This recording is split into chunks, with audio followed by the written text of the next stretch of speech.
Alternatieven werden opzij geschoven. Dan zijn we in het voorjaar van 2010 gekomen. Het Mecanoo-tracé werd op tafel gelegd. Dus we hadden dat uitgedokterd als een zoveelste alternatief binnen voortschrijdend inzicht. Die derde Scheldekruising steeds verder opschuiven. We zijn daartoe gekomen.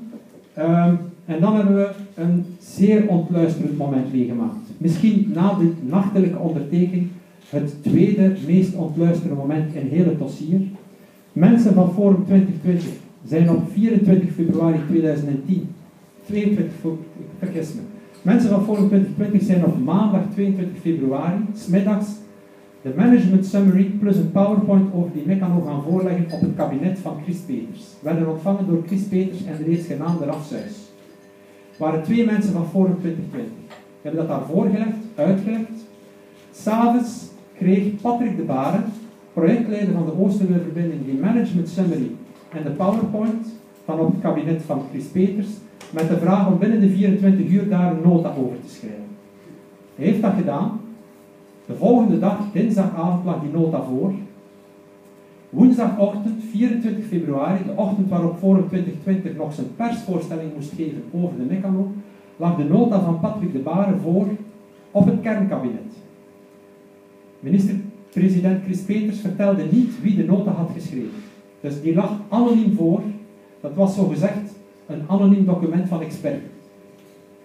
Die nota van Patrick de Baren werd gefinaliseerd op het kabinet van de minister-president zelf.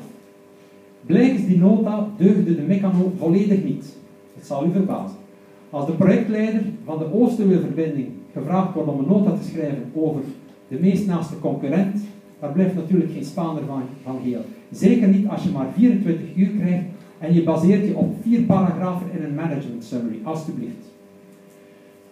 De Mecanoo kostte 9 miljard euro, stond in die nota. Wij hadden het becijferd en die Mecanoo kostte 1,9 miljard euro. Plus de kosten van de Avenren 2. Dus wij begrepen op geen uren wat daarin stond.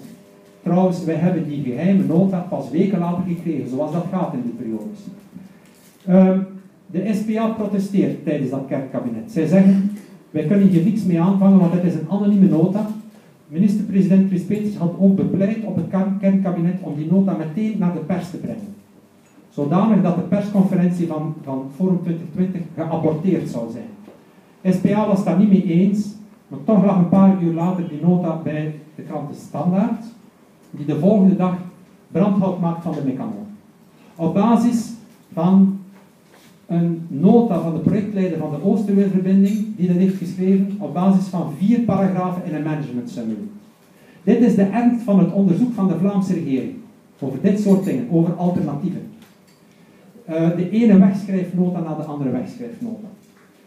De Standaard maakt brandhout van de Mecanoo, alle andere kranten zijn enthousiast over de Mecanoo. Nu, de Standaard was ook de enige krant die niet aanwezig was op de persvoorstellingen van Forum 2020, want men had het daar te druk om die nota over te schrijven van Patrick de Baren. En men heeft geput uit die nota zonder bronvermelding. Dat is toch zeer pijnlijk. Eén opmerking. Iemand van ons heeft Bart de Baren, Bart Brinkman, op die ochtend voor de bankkantoor zien staan. Ik kan de naam citeren van degene die dat gezien heeft. Goed, dus die nota is dan zogezegd niet bij de pers beland, maar die is er toch beland. De volgende dag zit Chris Peters in ter zake en hij zegt daar dat ze geen tijd meer hebben om nog een aantal dingen te bekijken. Zo heet dat dan, hè. Daar is dringend nood aan een beslissing en wij kunnen nu niet langer treuzelen en wij moeten zo vlug mogelijk de eerste spade in de grond steken en we zijn al 10 jaar hiermee bezig en daar is geen tijd meer om nog een aantal dingen te bekijken. Een paar uur later, 2 uur later, zegt Patrick Jansen, zegt Farah, dat het arrogant zou zijn om het Mecanoo-plan van tafel te schuiven. Dus je hebt daar die gecrispeerdheid tussen die 2 groepen opnieuw.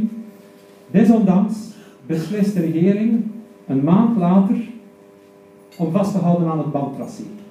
Dus dat was een tweede compromis, een tweede dubbelbesluit eigenlijk. En dat dubbelbesluit bestond erin dat men zou vasthouden aan het bandtracé, maar het mochten eventueel tunnels worden op rechteroever, gesteld dat het technisch, financieel en wettelijk haalbaar was.